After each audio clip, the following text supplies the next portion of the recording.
नमस्कार। स्वागत है आपका स्प्रेड पीस में। आज सुनिए मुंशी प्रेमचंद की लिखी कहानी इस्तीफा। दफ्तर का बाबू एक बेजबान जीव है। मजदूरों को औंखें दिखाओ तो वह त्योरियों बदलकर खड़ा हो जाएगा। कुली को एक डांट बताऊं तो सिर से बोझ फेंक कर अपनी राह लेगा। किसी भिखारी को दुत्कारो तो वह तुम्हारी ओर गुस्से की निगाह से देखकर चला जाएगा। यहां तक कि गधा भी कभी कभी तकलीफ पाकर दो लत्तियों झड़ने लगता है। मगर बेचारे दफ्तर के बाबू को आप चाहे औंखें दिखाएं, डांट बताएं, दुत्कारें या ठोकरें मारो, उसक माथे पर बल न आएगा। उसे अपने विकारों पर जो अधिपत्य होता है वह शायद किसी संयमी साधु में भी न हो। संतोष का पुतला, सब्र की मूर्ति, सच्चा आज्ञाकारी, गरज उसमें तमाम मानवीय अच्छाइयां मौजूद होती हैं। खंडहर के भी एक दिन भग्य जाते हैं। दिवाली के दिन उस पर भी रोशनी होती है। बरसात में उस पर हरियाली छाती है। प्रकृति की दिलचस्पियों में उसका भी हिस्सा है। मगर इस गरीब बाबू के नसीब कभी नहीं जागते। इसकी अंधेरी तकदीर में रोशनी का जलावा कभी नहीं दिखाई देता। इसके पीले चेहरे पर कभी मुस्कुराहट की रोशनी नजर नहीं आती। इसके लिए सूखा सावन है, कभी हरा भादो नहीं। लाला फतहचंद ऐसे ही एक बेजबान जीव थे। कहते हैं मनुष्य पर उसके नाम का भी असर पड़ता है। फतहचंद की दशा में यह बात यथार्थ सिद्ध न हो सकी। यदि उन्हें हारचंद कहा जाए तो कदाचित यह अत्युक्ति न होगी। दफ्तर में हार, जिंदगी में हार, मित्रों में हार, जीतन में उनके लिए चारों ओर निराशाएं ही थीं। लड़का एक भी नहीं, लड़कियों थी। भाई एक भी नहीं, भौजाइयों दो। गोंठ में कौड़ी नहीं, मगर दिल में आया और मुरव्वत। सच्चा मित्र एक भी नहीं, जिससे मित्रता हुई उसने धोखा दिया। इस पर तंदुरुस्ती भी अच्छी नहीं। 32 साल की अवस्था में बाल खिचड़ी हो गए थे। आंखों में ज्योति नहीं, हाजमा चौपट। चेहरा पीला, गाल चिपके, कमर झुकी हुई। न दिल में हिम्मत, न कलेजे में ताकत। 9 बजे दफ्तर जाते और 6 बजे शाम को लौटकर घर आते। फिर घर से बाहर निकलने की हिम्मत न पड़ती। दुनिया में क्या होता है इसकी उन्हें बिल्कुल खबर न थी। उनकी दुनिया लोक परलोक जो कुछ था दफ्तर था। नौकरी की खैर मनाते और जिंदगी के दिन पूरे करते थे। न धर्म से वास्ता था, न दीन से नाता। न कोई मनोरंजन था, न खेल। ताश खेले हुए भी शायद एक मुद्दत गुजर गई थी। झाड़ों के दिन थे। आकाश पर कुछ कुछ बादल थे।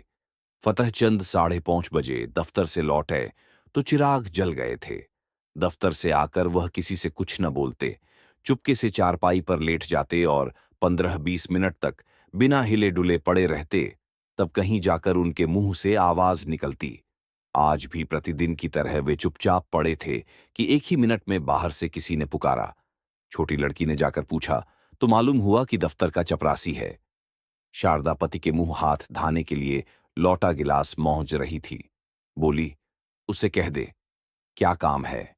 अभी तो दफ्तर से आए ही हैं और बुलावा आ गया है। चपरासी ने कहा है, अभी फिर बुला लाओ। कोई बड़ा जरूरी काम है। फतहचंद की खामोशी टूट गई। उन्होंने सिर उठाकर पूछा, क्या बात है? शारदा, कोई नहीं, दफ्तर का चपरासी है।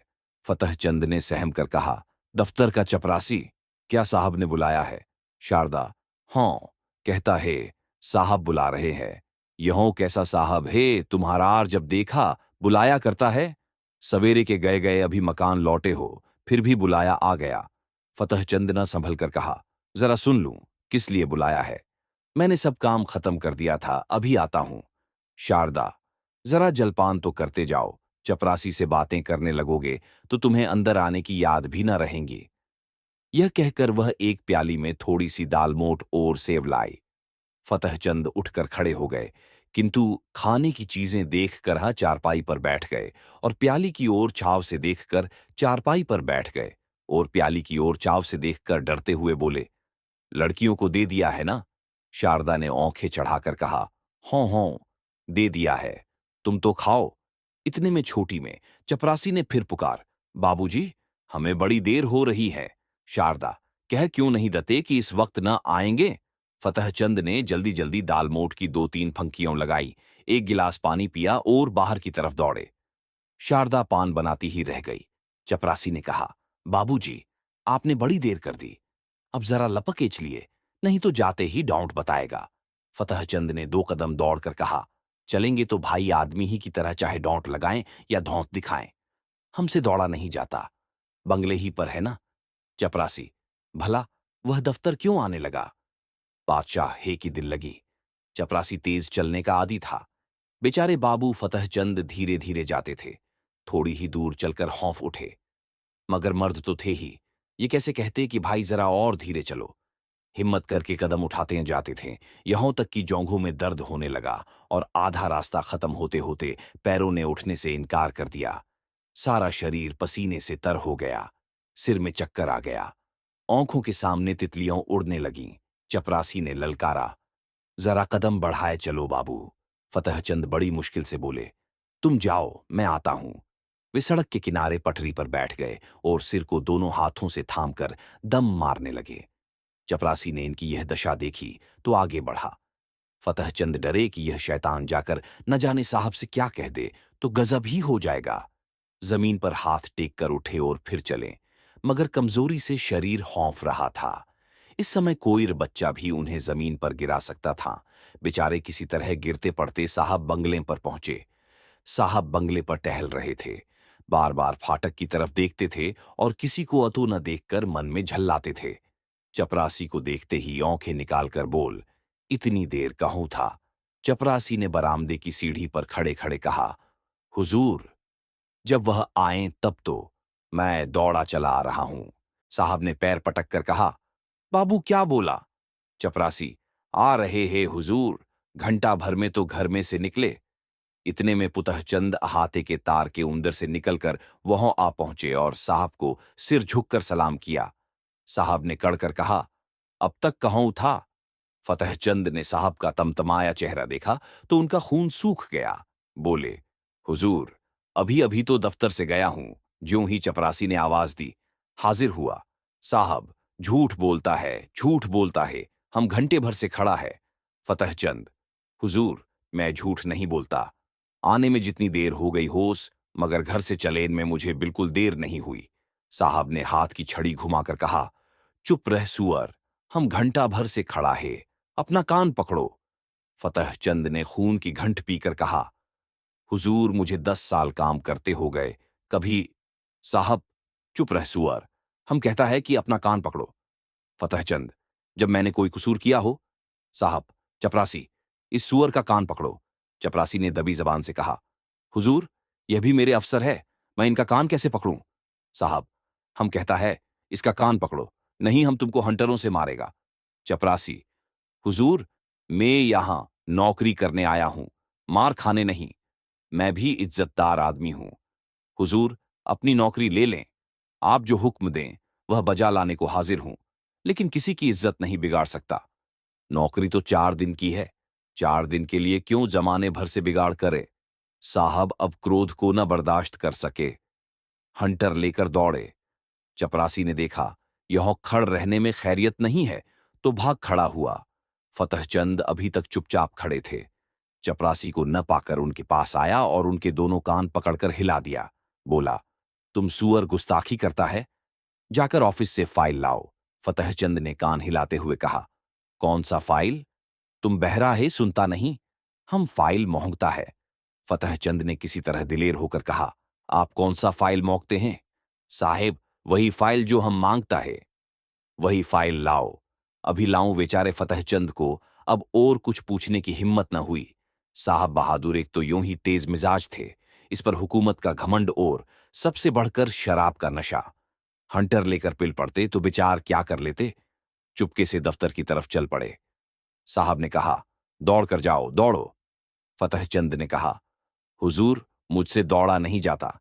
साहब, ओ, तुम बहुत सुस्त हो गया है, हम तुमको दौड़ना सिखाएगा। दौड़ो, पीछे से धक्का देकर तुम अब भी नहीं दौड़ेगा। यह कहकर साहब हंटर लेने चले। फतहचंद दफ्तर के बाबू होने पर भी मनुष्य ही थे। यदि वह बलवान होते तो उस बदमाश का खून पी जाते। अगर उनके पास कोई हथियार होता तो उस पर परूर चला देते। लेकिन उस हालत में तो मार खाना ही उनकी तकदीर में लिखा था। वे बेतहाशा भागे और फाटक से बाहर निकलकर सड़क पर आ गए। फतहचंद दफ्तर न गए। जाकर करते ही क्या? साहब ने फाइल का नाम तक न बताया। शायद नशा में भूल गया। धीरे धीरे घर की ओर चले, मगर इस बेइज्जती ने पैरों में बेड़ियां सी डाल दी थीं। माना कि वह शारीरिक बल में साहब से कम थे, उनके हाथ में कोई चीज भी न थी, लेकिन क्या वह उसकी बातों का जवाब न दे सकते थे? उनके पैरों में जूते तो थे, क्या वह जूते से काम न ले सकते थे? फिर क्यों उन्होंने इतनी जिल्लत बर्दाश्त की? मगर इलाज की क्या था? यदि वह क्रोध में उन्हें गोली मार देता तो उसका क्या बिगड़ता? शायद 1-2 महीने की सादी कैद हो जाती। संभव है 200-400 रुपए जुर्माना हो जात, मगर इनका परिवार तो मिट्टी में मिल जाता। संसार में कौन था जो इनके स्त्री बच्चों की खबर लेता? वह किसके दरवाजे हाथ फैलाते? यदि उसके पास इतने रुपये होते जिसे उनके कुटुंब का पालन हो जाता, तो वह आज इतनी जिल्लत न सहते। या तो मर ही जाते या उस शैतान को कुछ सबक ही दे देते। अपनी जान का उन्हें डर न था। जिंदगी में ऐसा कौन सुख था जिसके लिए वह इस तरह डरते? ख्याल था सिर्फ परिवार के बर्बाद हो जाने का। आज फतहचंद को अपनी शारीरिक कमजोरी पर जितना दुअख हुआ, उतना और कभी न हुआ था। अगर उन्होंने शुरू ही से तंदुरुस्ती का ख्याल रखा होता, कुछ कसरत करते रहते, लकड़ी चलाना जानते होते, तो क्या इस शैतान की इतनी हिम्मत होती कि वह उनका कान पकड़ता? उसकी आंखें निकला लेते। कम से कम दन्हे घर से एक छुरी लेकर चलना था। और न होता तो 2-4 हाथ जमाते ही पीछे देखा जाता, जेल जाना ही तो होता या और कुछ। वे ज्यों-ज्यों आगे बढ़ते थे, त्यों-त्यों उनकी तबीयत अपनी कायरता और बोधेपन पर और भी झल्लाती थी। अगर वह उचक कर उसके 2-4 थप्पड़ लगा देते, तो क्या होता? यही न कि साहब के खानसा में बैरे सब उन पर पिल पड़ते और मारते-मारते बेदम कर देते। बाल बच्चों के सिर पर जो कुछ पड़ती पड़ती।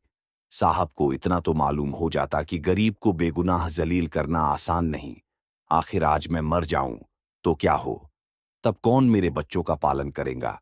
तब उनके सिर जो कुछ पड़ेगी वह आज ही पड़ जाती, तो क्या हर्ज था? इस अंतिम विचार ने फतहचंद के हृदय में इतना जोश भर दिया कि वह लौट पड़े और साहब से जिल्लत का बदला लेने के लिए 2-4 कदम चले। मगर फिर ख्याल आया, आखिर जो कुछ जिल्लत होनी थी वह तो हो ही ली। कौन जाने बंगले पर हो या क्लब चला गया हो। उसी समय उन्हें शारदा की बेकसी और बच्चों का बिना बाप के जाने का ख्याल भी आ गया। फिर लौटे और घर चले। घर में जाते ही शारदा ने पूछा, किस लिए बुलाया था? बड़ी देर हो गई। फतहचंद ने चारपाई पर लेटते हुए कहा, नशे की सनक थी। और क्या? शैतान ने मुझे गालियां दी, जलील किया बसस, यहीं रट लगाए हुए था कि देर क्यों की। निर्दयी ने चपरासी से मेरा कान पकड़ने को कहा। शारदा ने गुस्से में आकर कहा, तुमने एक जूता उतार कर दिया नहीं सुआर को? फतहचंद, चपरासी बहुत शरीफ है, उसने साफ कह दिया, हुजूर, मुझसे यह काम न होगा। मैंने भले आदमियों की इज्जत उतारने के लिए नौकरी नहीं की थी। वह उसी वक्त सलाम करके चला गया। शारदा, यही बहादुरी है। तुमने उस साहब को क्यों नहीं फटकारा? फतहचंद, फटकारा क्यों नहीं? मैंने भी खूब सुनाई। वह छड़ी लेकर दौड़ा। मैंने भी जूता संभाला। उसने मुझे छोड़ियों जमाए। मैंने भी कई जूते लगाए। शारदा ने खुश होकर कहा, सच? इतना सा मुंह हो गया होगा उसका। फतहचंद, चेहरे पर झाड़ू सी फिरी हुई थी। शारदा, बड़ा अच्छा किया तुमने और मारना चाहिए था। मैं होती तो बिना जान लिए न छोड़ती। फतहचंद, मार तो आया हूं, लेकिन अब खैरियत नहीं है। देखो क्या नतीजा होता है। नौकरी तो जाएगी ही, शायद सजा भी काटनी पड़े। शारदा, सजा क्यों काटनी पड़ेगी? क्या कोई इंसाफ करने वाला नहीं है? उसने क्यों गालियां दी, क्यों छड़ी जमाई? फतहचंद, उसने सामने मेरी कौन सुनेगा? अदालत भी उसी की तरफ हो जाएगी। शारदा, हो जाएगी, हो जाए, मगर देख लेना अब किसी साहब की यह हिम्मत न होगी कि किसी बाबू को गालियों दे बैठे। तुम्हें चाहिए था कि ज्यों ही उसके मुंह से गालियों निकली, लपक कर एक जूता रसीदत कर देते। फतहचंद, तो फिर इस वक्त जिंदा लौट भी न सकता। जरूर मुझे गोली मार देता। शारदा, देखी जाती। फतहचंद ने मुस्कुराकर कहा, फिर तुम लोग कहों जाती? शारदा, जहां ईश्वर की मर्जी होती। आदमी के लिए सबसे बड़ी चीज इज्जत है। इज्जत गंवोकर बाल बच्चों की परवरिश नहीं की जाती। तुम उस शैतान को मार का आए होते तो मैं करूर से फूली नहीं समाती। मार खाकर उठते तो शायद मैं तुम्हारी सूरत से भी घृणा करती। यूं जबान से चाहे कुछ न कहती, मगर दिल से तुम्हारी इज्जल जाती रहती। अब जो कुछ सिर पर आएगी खुशी से झेल लूंगी। कहों जाते हो? सुनो सुनो, कहों जाते हो? फतहचंद दीवाने होकर जोश में घर से निकल पड़े। शारदा पुकारती रह गई। वह फिर साहब के बंगले की तरफ जा रहे थे, डर से सहमे हुए नहीं, बल्कि गरूर से गर्दन उठाए हुए। पक्का इरादा उनके चेहरे से झलक रहा था। उनके पैरों में वह कमजोरी, आंखें में वह बेकसी न थी। उनकी काया पलट सी हो गई थी। वह कमजोर बदन, पीला मुखड़ा, दुर्बल बदन वाला दफ्तर के बाबू की जगह अब मर्दाना चेहरा, हिम्मत भरा हुआ, मजबूत गट्ठा और जवान था। उन्होंने पहले एक दोस्त के घर जाकर उसक डंडा लिया और अकड़ते हुए साहब के बंगले पर जा पहुंचे। इस वक्त 9 बजे थे। साहब खाने की मेज पर थे, मगर फतहचंद ने आज उनके मेज पर से उठ जाने का दंतजार न किया। खानसामा कमरे से बाहर निकला और वह चिक उठाकर अंदर गए। कमरा प्रकाश से जगमगा रहा था। जमीन पर ऐसी कालीन बिछी हुई थी जैसी फतहचंद की शादी में भी नहीं बिछी होगी। साहब बहादुर ने उनकी तरफ क्रोधित दृष्टि से देखकर कहा, तुम क्यों आया? बाहर जाऊं? क्यों अंदर चला आया? फतहचंद ने खड़े खड़े डंडा संभाल कर कहा, तुमने मुझसे अभी फाइल मांगा था, वही फाइल लेकर आया हूं। खाना खा लो तो दिखाऊं। तब तक मैं बैठा हूं। इत्मीनान से खाओ, शायद वह तुम्हारा आखिरी खाना होगा। इसी कारण खूब पेट भर खा लो। साहब सन्नाटे में आ गए। फतहचंद की तरफ डर और क्रोध की दृष्टि से देखकर कौंप उठे। फतहचंद के चेहरे पर पक्का इरादा झलक रहा था। साहब समझ गए, यह मनुष्य इस समय मरने मारने के लिए तैयार होकर आया है। ताकत में फतहचंद उनसे पासंग भी नहीं था, लेकिन यह निश्चय था कि वह ईंट का जवाब पत्थर से नहीं, बल्कि लोहे से देने को तैयार है। यदि वह फतहचंद को बुरा भला कहते हैं, तो क्या आश्चर्य है कि वह डंडा लेकर पिल पड़े। हाथापाई करने में यद्यपि उन्हें जीतने में जरा भी संदेह नहीं था, लेकिन बैठे बैठाए डंडे खाना भी तो कोई बुद्धिमानी नहीं है। कुत्ते को आप डंडे से मारिए, ठुकराइए, जो चाहे कीजिए, मगर उसी समय तक, जब तक वह गुर्राता नहीं। एक बार गुर्रा कर दौड़ पड़े तो फिर देखिए आप हिम्मत कहाँ हो जाती हैं। यही हाल उस वक्त साहब बहादुर का था। जब तक यकीन था कि फतहचंद घुड़की, गाली, हंटर ठाकर सब कुछ खामोशी से सह लेगा, तब तक आप शेर थे। अब वह त्योरियों बदले, डड़ा संभाले, बिल्ली की तरह घात लगाए खड़ा है। जबान से कोई कड़ा शब्द निकला और उसने डड़ा चलाया। वह अधिक से अधिक उसे बर्खास्त कर सकते हैं। अगर मारते हैं तो मार खाने का भी डर है। उस पर फौजदारी में मुकदमा दायर हो जाने का संदेशा। माना कि वह अपने प्रभाव और ताकत को जेल में डलवा देंगे, परंतु परेशानी और बदनामी से किसी तरह न बच सकते थे। एक बुद्धिमान और दूरंदेश आदमी की तरह उन्होंने यह कहा, ओहो, हम समझ गया, आप हमसे नाराज हैं। हमने क्या आपको कुछ कहा है? आप क्यों हमसे नाराज हैं?